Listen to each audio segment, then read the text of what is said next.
Asambleísta Virgilio Hernández.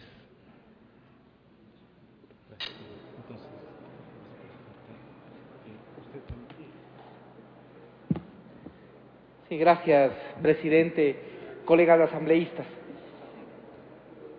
Simplemente quisiera pedirle a la comisión que podamos reflexionar sobre tres aspectos que me parecen trascendentales, que se puedan por lo menos discutir. El primero, estoy de acuerdo y comparto la preocupación de algunos proponentes de esta norma en el sentido de que efectivamente las leyes deben buscar responder a las realidades. Me parece que este es un elemento importante. Las leyes que hacemos deben buscar dar solución a las realidades diversas del país. Y es verdad que en el país podemos tener distintas realidades. Unas tenemos para lo que son o lo que podemos llamar la geografía urbana y unas realidades muy diferentes son las que podemos vivir en ciertos sectores rurales. Sin embargo, y esta es la reflexión que les pido tanto a los proponentes cuanto a la comisión que reflexionemos, sin embargo de esto, creo que debemos mirar que en las leyes también nosotros no aceptemos y además no consagremos lo que son las desigualdades. En estos días hay una campaña importante de un medio de comunicación social que intenta que los ciudadanos podamos hacer conciencia de los peligros que implica el viajar sin cinturón y sin las debidas seguridades. Y un dato que me llamó la atención es este que señala que una persona que viaja sin cinturón a una velocidad de 60 kilómetros un vehículo, una vez que frena ese carro y no hay las debidas seguridades, sale como un proyectil que se proyecta 20 veces el peso de una persona.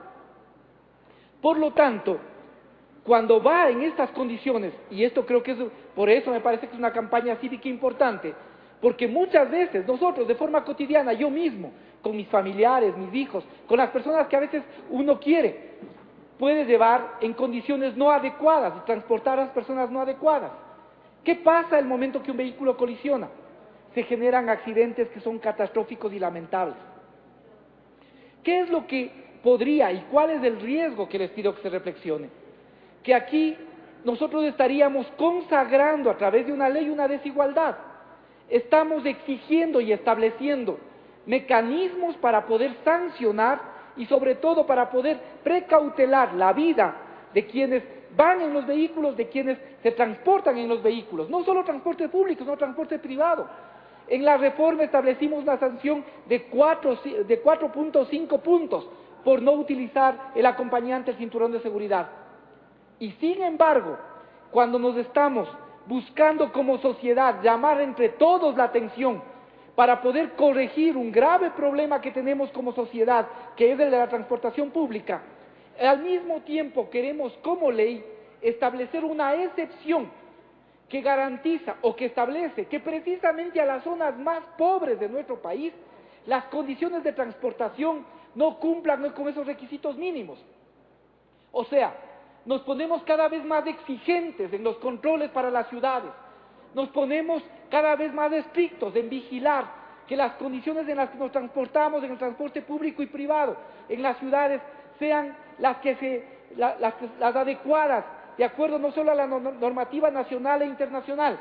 Y cuando se trata, en cambio, de nuestros sectores rurales, lo que estamos haciendo es consagrando una desigualdad y estamos obligando o permitiendo a través de la ley, permitiendo sería la palabra, a través de la ley, que las condiciones en que se transportan a estos hermanos y hermanas ecuatorianas que viven, como dice la propuesta de reforma, en las zonas de difícil acceso, tengan que viajar en cualquier condición, en camiones y camionetas.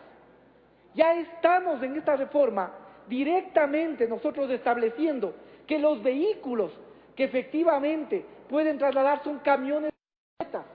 Y obviamente decimos de acuerdo a las normas técnicas.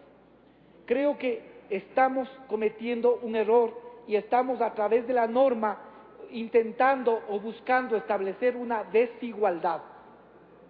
Creo que la norma debería ser más general, que la norma debería hablar de automotores que permitan las condiciones para transportar, para poder llegar a esas zonas de difícil acceso, sin que por eso esos automotores dejen de cumplir las condiciones que exigimos para el resto del país. De lo contrario, a través de la norma estamos generando condiciones de desigualdad precisamente para los sectores más pobres del país. Es una reflexión, no está aquí el presidente de la comisión, pero de todas formas espero que el resto de comisionados pueda considerar. La segunda reflexión, no consta en la norma, pero escuché atentamente al presidente decir que para el segundo debate va a incluir, y se refiere además a una norma que tiene que ver con una disposición que es competencia del gobierno autónomo descentralizado de Quito. Es decir, la ley lo que hace es establecer un marco regulatorio, pero no puede ir contra la norma constitucional. Y la competencia del transporte terrestre y la vialidad es de los municipios. Por lo tanto, la ley no puede establecer disposiciones que están contra el espíritu y contra lo que señala la Constitución. Pero más allá del tema constitucional, colegas asambleístas, hay un tema ético.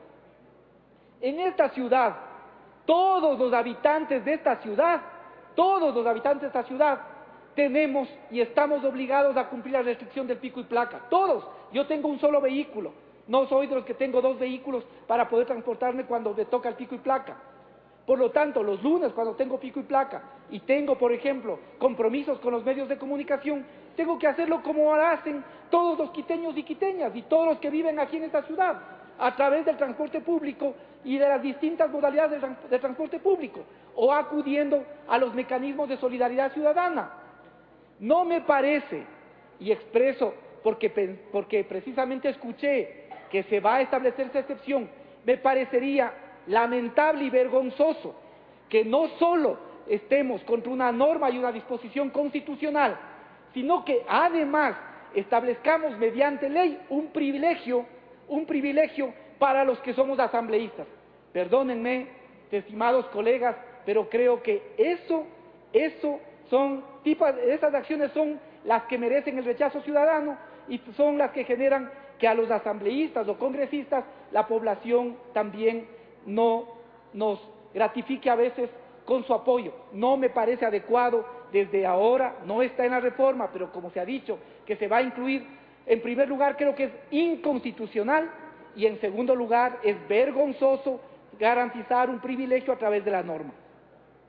Y la tercera reflexión que me permito poner en su consideración, colegas asambleístas, es que no olvidemos, hace un momento el colega Mauro Andino señalaba que hay que establecer una auditoría de las rutas y frecuencias y que solo a través de esa auditoría se pueda establecer técnicamente cuáles efectivamente las frecuencias que son necesarias y de esta manera también evitar graves problemas de la seguridad.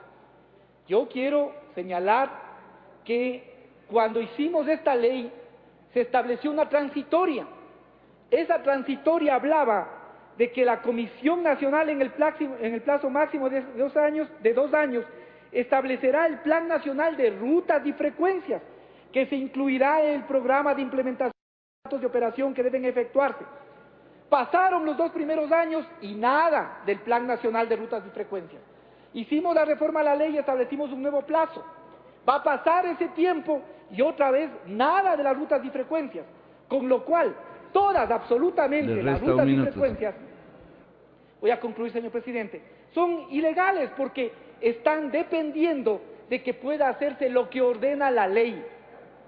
Yo quiero pedirles también, en este sentido, a la comisión, que no dejemos de observar y de hacer el adecuado seguimiento, porque precisamente a través de las rutas y frecuencias y todos los negociados que ha habido en torno a las rutas y frecuencias es que se han consagrado privilegios y ciertos sectores y ciertos dirigentes de la transportación se han convertido en caciques todopoderosos que han atentado y son los principales responsables de muchos de los accidentes de tránsito que se viven en el país. Por lo tanto, es urgente no solo como pedía el colega asambleísta Mauro Andino, una auditoría, sino es urgente que se defina el Plan Nacional de Rutas y Frecuencias y que de manera técnica se establezca cuáles son las rutas que se requieren y cuáles son las frecuencias con que deben implementarse esas rutas a todos y cada uno de los puntos del país. Y que de esta manera se pueda también ver cuáles rutas se establecieron de manera inescrupulosa, y no estaría mal que la Fiscalía incluso inicie acciones para poder sancionar a las autoridades y a los inescrupulosos que hicieron pingües negocios con el tema de las rutas y frecuencias. Creo que ese es un tema que no debemos pasar por alto y que no debemos dejar de ver. Esas tres reflexiones me permitiría observar, colegas asambleístas, señor presidente. Gracias.